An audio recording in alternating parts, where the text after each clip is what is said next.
क्रूसरे चढ़ा जाइथिबा गोटे व्यक्ति अछंती आज कि हत होला परि देखा जाउछंती।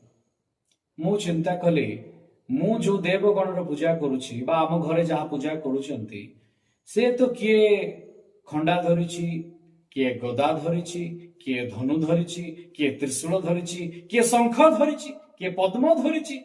आउ एठी मु देखुछि जेटे कंटा मरा हेछि, मुंडरे कंटा मारिछंती, देह जाक क्षताक्त हेछि। आउ ये की देवता ये माने पूजा करुछंती।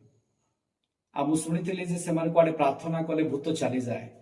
मु कहली एमती किए एटा जे यांकु पूजा कले भूत माने पळौछंती। तो धीरे धीरे आमे जते बड़े बढ़िबा को लागिलु, बड़ हेलु, आमर नजरिया आमर कॉन्सेप्ट परिवर्तन होछि।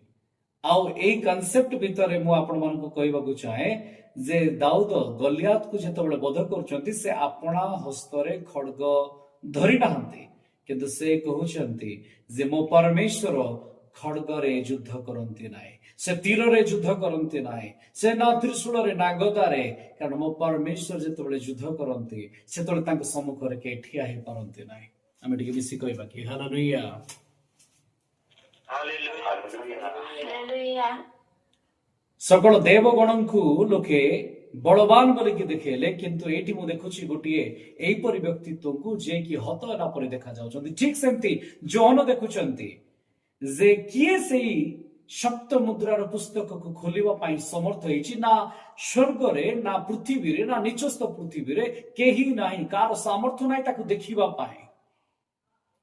आपनको जदि किए कहंती आमर देवगण एहीपरि ताले समान काढी देखांतु जे ना स्वर्ग रे ना पृथ्वी रे ना निचस्थ पृथ्वी रे किए अछि सेही परि पुस्तक को धरिबा पाए जाको मो परमेश्वर फिटेबा पाए जय लाभ करियछंती, विजय लाभ करियछंती। ताकू फिटेबार सामर्थ्य कोन ताकू देखिबा पाए मध्य कोनसी देव मानकर देवर सामर्थ्य नाही।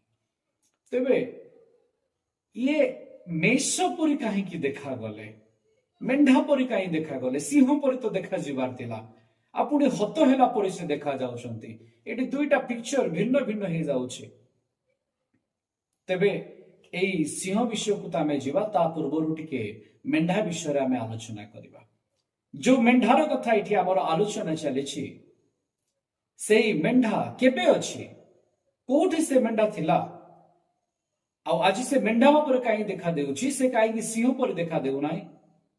तेबे